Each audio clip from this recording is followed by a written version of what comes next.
안녕하세요. 바이블 아카데미 아브라함 7번째 시간.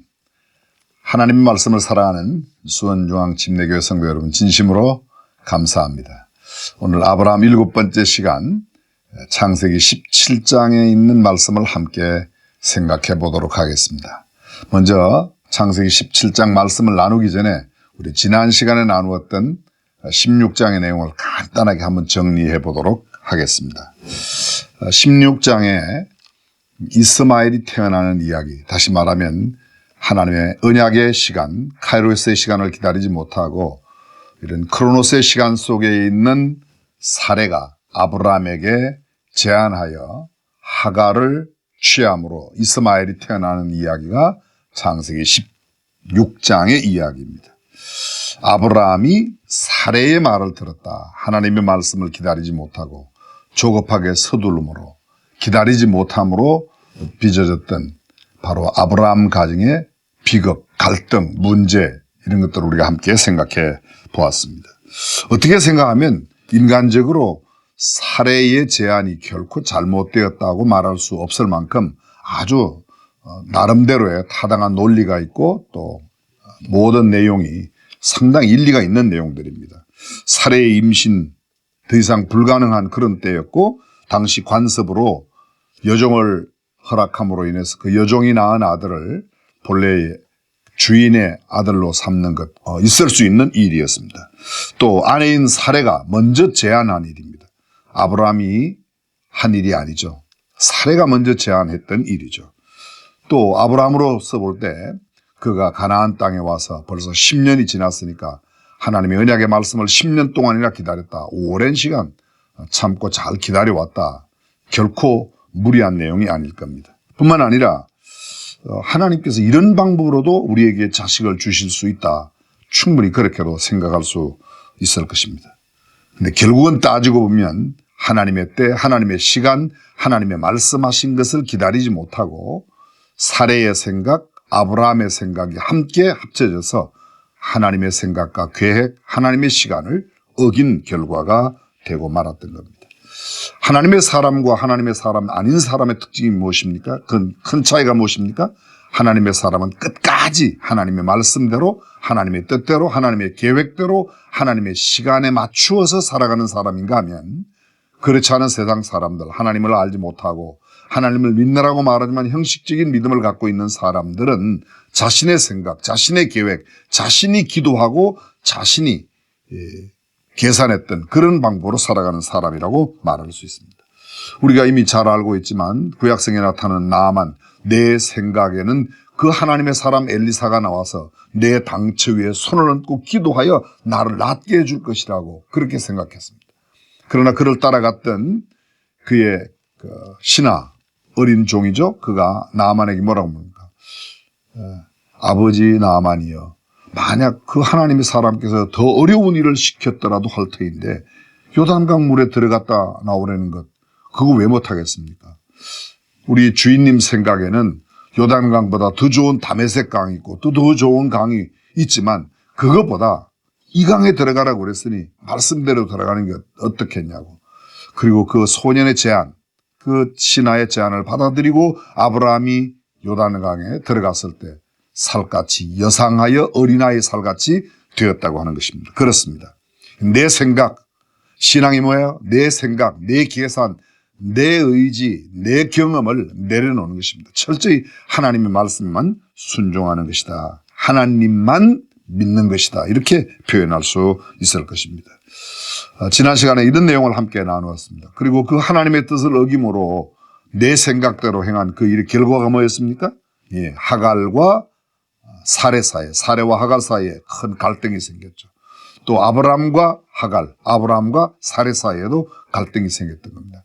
가정 불화, 가정의 갈등이 생겼습니다. 뿐만 아니라 이미 아직은 태어나지 않았지만 후에 태어나는 그 사라의 몸에서 태어나게 되는 이삭과 이 하갈의 몸에 태어난 이스마엘 사이에 일어나는 비극, 갈등, 그들을 보면 성경은 이렇게 말하고 있습니다. 하갈이 그 여주인 사레를 멸시하였더라. 그리고 사레는 어떻게 합니까? 하갈을 학대하게 되죠. 학대와 멸시, 도저히 조화를 이룰 수 없는 그런 일이 일어나게 됩니다.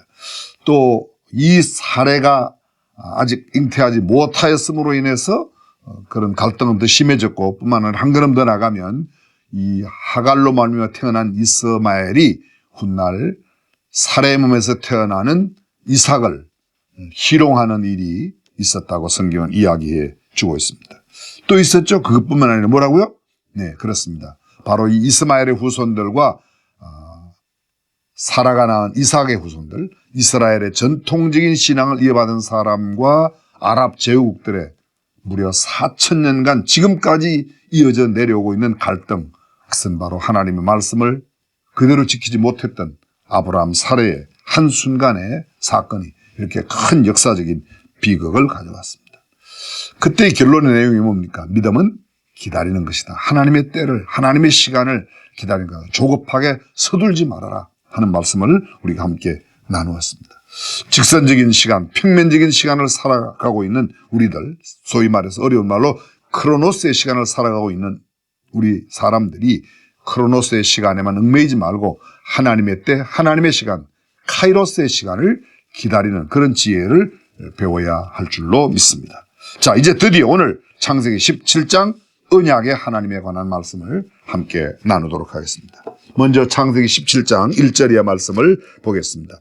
아브라함의 99세 때에 여호와께서 아브라함에게 나타나서 그에게 이르시되 나는 전능한 하나님이라 너는 내 앞에서 행하여 완전하라. 내가 내 언약을 나와 너 사이에 세워 너로 심히 번성케 하리라 하시니 아브라함이 엎드린데 하나님이 또 그에게 일러 가라사대 내가 너와 내 언약을 세우니 너는 열국의 아비가 될지라. 이제 후로는 내 이름을 아브라함이라 하지 아니하고 아브라함이라 하리니 이는 내가 너로 열국의 아비가 되게 함이니라. 내가 너로 심히 번성케 하리니 나라들이 내게로 조차 일어나며 열왕이 내게로 조차 나리라.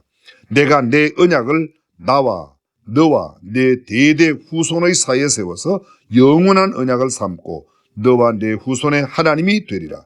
내가 너와 내 후손에게 너의 우가는 이 땅 곧 가나안 일경으로 주어 영원한 기업이 되게 하고 나는 그들의 하나님이 되리라. 그렇습니다. 아브라함의 99세 때라고 말하고 있습니다. 창세기 16장의 마지막 절이 하갈이 아브라함에게 이스마엘을 낳을 때에 아브라함이 86세이었더라. 13년간 공백입니다. 우리는 다시 한번 여기서 시간을 좀 계산해 볼 필요가 있습니다. 자, 아브라함이 처음에 살았던 데가 어디라고 그랬죠?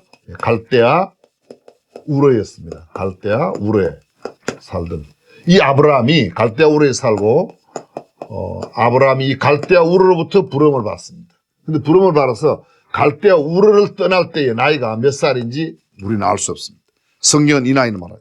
근데 갈대아 우르를 떠났던 아브라함이 결국 가는 곳은 어딘가 하면 가나안인데 가나안에 가지 못하고 중간에 머물렀던 곳이 있습니다. 어디라고 그랬죠? 하란에서 머물렀습니다. 하란에서 머물렀는데 언제까지 머물렀는가? 아브라함의 아비 데라가 죽기까지. 데라가 몇 살에 죽었어요? 205세. 205세에 데라가 사망하죠. 데라가 205세 때 사망했습니다. 그리고 이 하란에서 아브라함의 아비 데라가 사망해서 205세에 죽었는데 205세에 죽자 하란을 떠납니다. 아브라함이 가나안으로 떠납니다. 이때 아브라함의 나이가 몇 살이었어요? 75세라고 그랬습니다. 아브라함 75세. 사실 창세기 12장 1절 이하 보면 아브라함이 하란을 떠날 때 75세였다는 말씀이 창세기 12장 5절 6절에 나옵니다. 5절 6절에. 그러니까 갈대아 우르에서 부름받은 이야기가 12장 1절.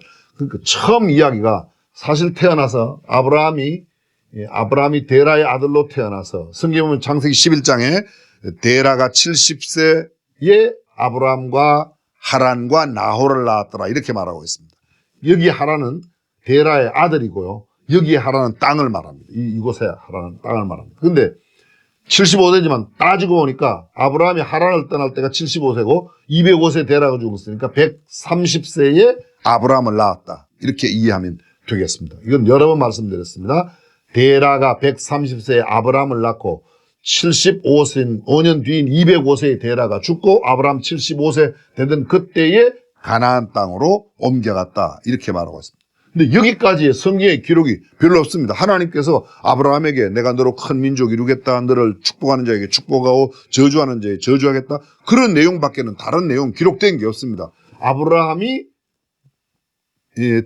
하나님 여호와의 말씀을 쫓아갔고 롯도 그와 함께 갔다. 여기까지가 75세 때까지의 기록입니다.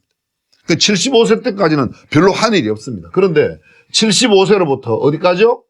86세가 되던 이스마엘이 태어나던 여기까지 무려 11년 동안의 기록이 있죠. 아브라함 75세가 12장 5절이었습니다. 12장 5절. 근데 86세는 16장 마지막 절이에요. 16장 16절이 마지막 절입니다. 16절이 끝절입니다. 12장, 13장, 14장, 15장, 16장 무려 5장 동안 5장에 11년간 기록을 무려 뭐예요? 성경 여기 5장이나 5장이 아닙니다. 5장이죠. 5장. 예. 5장이나 기록하고 있습니다. 그리고 17장 1절이에요. 17장 1절, 16절 다음에 17장 1절. 여기 몇 세요? 99세입니다. 99세. 자, 16장 마지막 끝절이 아브라함이 80 몇 세요? 86세 했다고 그랬어요. 86세에 이스마엘을 낳았다. 여기 있어요. 86세. 그 다음에 17장 1절. 몇 년 흘러갔습니까? 예.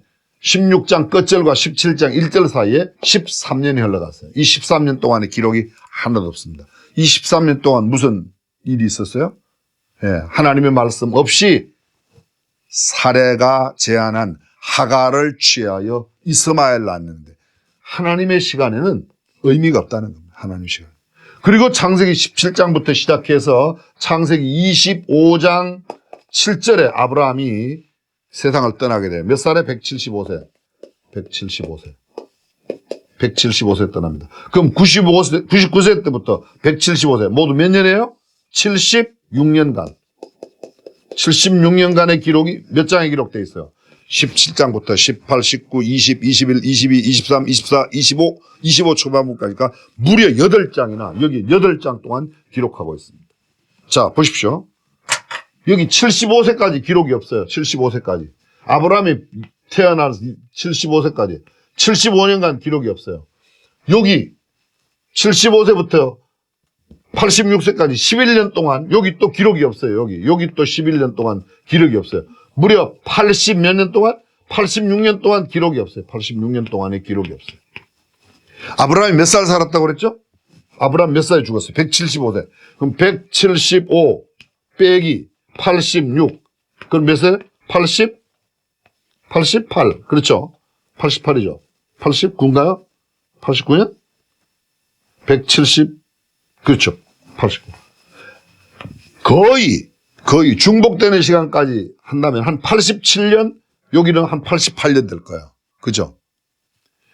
86년간의 기록이 없어요. 175년간 살았지만 하나님이 계수하는 시간은 얼마 동안? 약 88년. 여기 86 내지 87년이고 여기는 88 내지 89년 되겠죠? 거의 절반은 기록.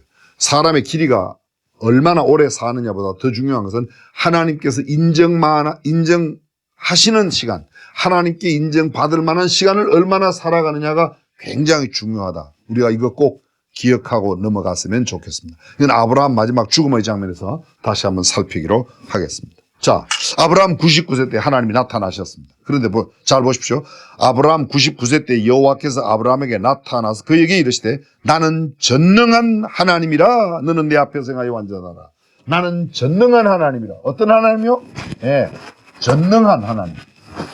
전능한 하나님. 이게 성경에 정말 중요합니다. 아마 여러분도 많이 아실 겁니다. 전능한 하나님.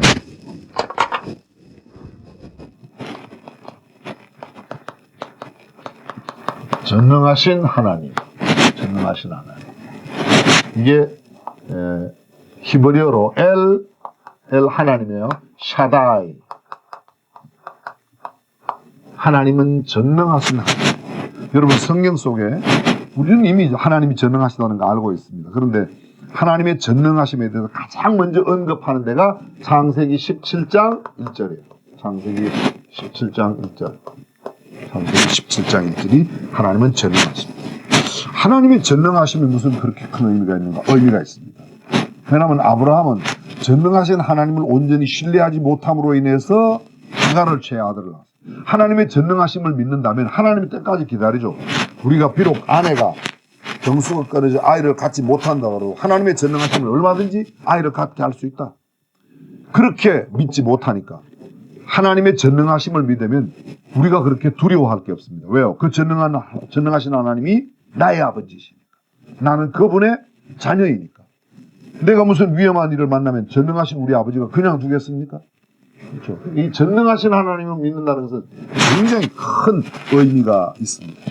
그리고 이 전능하신 하나님이 나타나셔서 아브라함에게 하시는 말씀을 한번 들어볼까요? 내가 내 언약을 나와 너 사이에 세워 너로 심히 번성하게 하겠다. 이 전능하신 하나님. 우리가 지난번에 보니까 롯을 찾아온 아브라함에게 하나님이 나타나셨어요. 두려워 말라. 나는 너의 방패다. 나는 너의 방패다. 두려워 말라. 그때 두려워하고 있는 아브라함에게 하나님은 두려워 말라고 내가 너의 방패라고 이야기합니다. 오늘은 이렇게 말씀합니다. 나는 전능한 하나님이야. 전능한 하나님. 내가 너와 너의 후손 사이에 언약을 세울 거야. 그 언약이 5가지가 창세기 17장에 나와요. 첫 번째, 내가 너로 심히 번성하게 하겠다. 2절입니다. 내가 내 언약을 나와 너 사이에 세워 너로 심히 번성하겠다. 첫 번째 언약이 너로 하여금 뭐예요? 번성하게. 두 번째 보십시오. 그 다음 구절 보시면 3절부터 아브라함이 엎드린데 하나님이 또 그에게 일러 가라사대 내가 너와 내 언약을 세우니 너는 열국의 아비가 될 거야. 열국의 아비가 될 거야. 열국의 아비. 열국의 아비. 아비가 될 거라고 말합니다. 말도 안 돼. 여러분. 아직도요. 사라가 아이를 낳지 못했어요. 근데 무슨 열국의 아비입니까? 이스마엘을 통해서 아브라함만 아마 그때 그렇게 생각했는지도 몰라요. 아니 충분히 그래요. 뒤에 보면 나옵니다. 뒤에 보면. 세 번째로 하나님께서 전능하신 하나님께서 아브라함에게 뭐라고 말씀하시는가 하면 이렇게 말씀하세요. 5절 6절 이제 후로는 내 이름을 아브라함이라 하지 아니하고 아브라함이라 하리니 이는 내가 너로 열국의 아비가 되게 하며 똑같이 열국의 아비입니다. 6절 내가 너로 심히 번성케 하리니 나라들이 네게로 쫓아 일어나며 열왕이 네게로 쫓아 나오리라. 나라들이 뭐예요? 나라들이 그 다음에 열왕이라고 왕 10명이 아닙니다. 10 kings가 아니라 모든 열조의 모든 왕들이 열왕들이 너로 말미암아 태어날 거다. 너는 모든 왕들의 시조가 될 거다. 모든 나라들의 시조가 바로 너야. 어마어마한 언약을 해주시는 겁니다. 네 번째 하나님께서 또 언약을 하세요. 계속해서 보시면요. 내가 내 언약을 나와 너의 대대 후손 사이에 세워서 영원한 언약을 삼고 너와 내 후손의 하나님이 될 거야. 하나님이 될 거야. 이게 보면 나는 너와 내 후손의 너와 너의 후손의 후손들의 뭐예요? 하나님이 될 거야. 하나님이 뭐라고 그랬죠? 하나님이 엘로힘 뭐라고 그랬죠? 큰 힘이 될 거야. 내가 너와 너의 후손들의 큰 힘이 되어줄 거야. 내가 너와 너의 후손들의 큰 빽이 되어줄 거야. 하나님께서 지금 약속하시는 거야. 자, 내가 너로 번성케 할 거야. 너는 열국의 아비가 될 거야. 나라들과 모든 열왕들이 너로 말미암아 나게 될 거야. 나는 너를 나라들과 열왕들의 시주로 만들겠다는 겁니다. 그리고 너와 너의 후손들의 하나님이 될 거야. 이거 정말 대단한 거죠. 아브라함이 그동안 어떻게 살아왔어요? 내 머리로, 내 재능으로, 내 능력으로. 이건 세상 사람들이 살아가는 거야. 아브라함 이미 의롭다 칭함을 받았어요. 언제요? 15장 6절에 아브라함이 여호와를 믿으니 이를 그의 의로 여기셨다. 의롭다 칭함을 받았어요. 그러나 칭함 받은 그것만 가지고 칭의만 가지고 아닙니다. 그 이후 전능하신 하나님이 아브라함에게 나타나셔서 일방적으로 모두가 다 그냥 하나님께서 언약으로.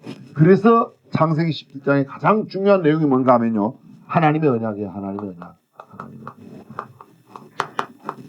아브라함이 뭐 잘해서가 아닙니다. 언약은 하나님의 일방적인 은총으로 그에게 내가 약속해 주는 거예요. 네가 무슨 짓을 하든지 나는 너를 이렇게 하고 빼야 하는 하나님의 언약이 이렇게 담겨져 있습니다. 하나님의 전능하심을 믿는 사람, 그 사람이 진정한 하나님의 사람이 된다. 그런 말. 하나님의 사람이다. 그런 말입니다. 하나님의 사람, 하나님의 백성, 하나님의 그 사람들은 하나님의 힘, 하나님의 지혜, 하나님의 능력으로 살아가는 사람이에요.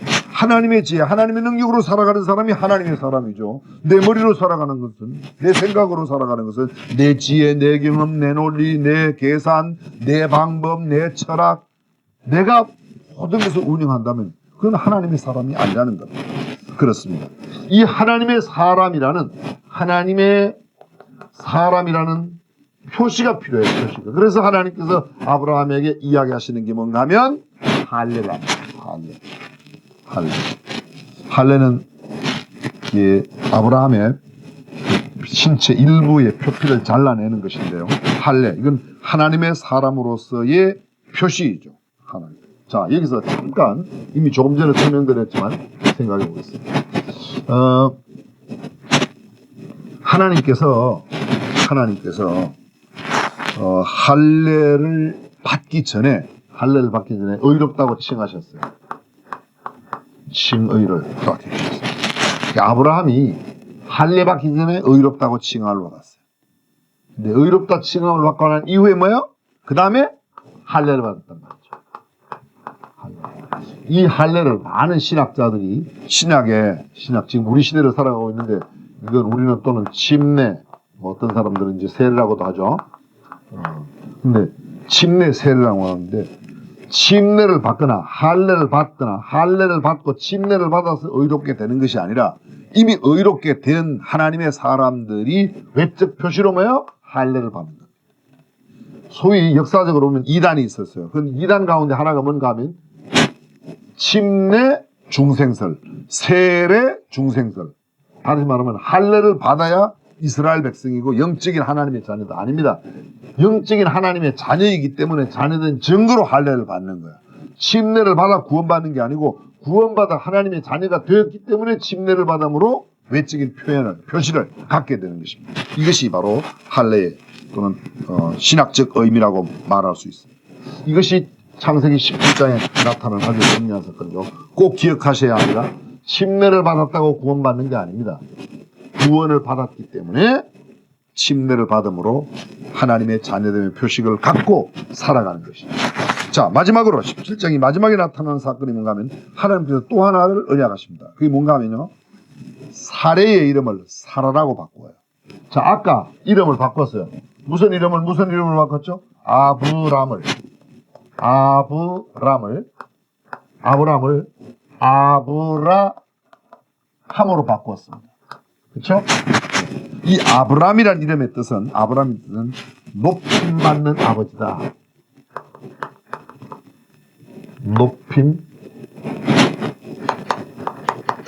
높임 받는 아버지. 아브라함은 열국의 아버지다. 사례죠. 사례가 사라로 바꿉니다. 사라는 뭐예요?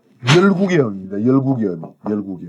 사라로 이름을 하나님께서 바꾸어 주십니다. 자, 창세기 17장 15절 봅니다. 하나님이 또 아브라함에게 이르시되 네 아내 사례는 이름을 사례라 하지 말고 그 이름을 사라라 하라.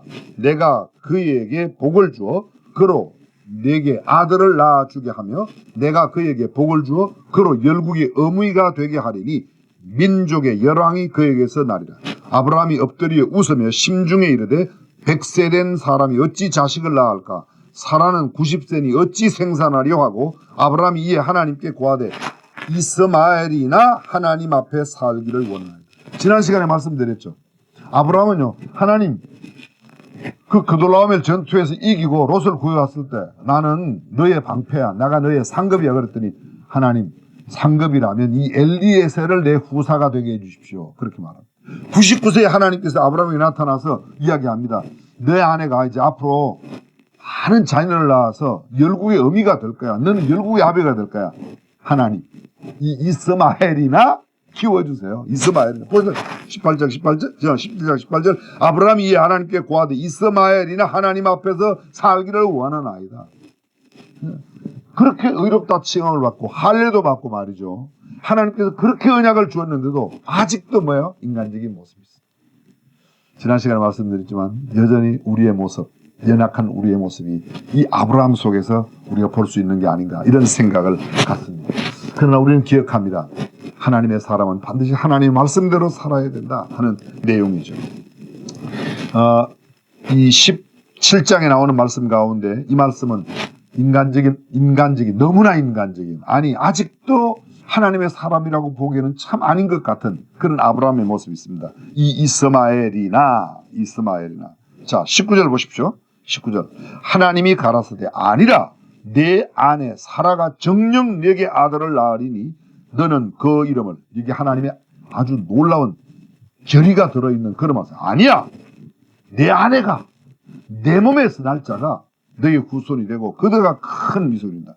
그리고 그 이름을 아들을 낳을 텐데 그 이름을 뭐라고요? 이삭이라고 하여라. 장막 뒤에서 비웃었어요. 아니 아까 아브라함도 생각하기를 100세 된 사람이 어찌 자식을 낳을까? 사라는 90세니 어찌 생산하리요? 이건 뭐 말도 안 됩니다. 하나님 그 말도 안 되는 소리 하지 마세요. 이런 뜻이죠. 그런데 하나님께서는 아니야. 정령. 저는 이 말씀이 너무 좋아요. 내 아내 사례가 정녕 내게 아들을 낳으리니 너는 그 이름을 이삭이라 하라. 내가 그와 내 언약을 세우리니 그의 후손에게 영원한 언약이 되리라. 살아가는 아들에게 내가 언약을 해서 그 언약으로 영원한 언약을 삼겠다. 하나님의 놀라운 어떤 하나님이죠? 전능하신 하나님이. 그냥 말로만 하는 입으로만 하는 전능하신 하나님이 그렇게 하시겠다고 말합니다. 사랑하는 바이블 아카데미 우리 시청자 여러분, 이 귀한 시간에 함께 하신 여러분, 전능하신 하나님을 의지하고 어떤 상황 가운데도 흔들림 없이 살아가는 저와 여러분이 되시기를 주님의 이름으로 축복합니다.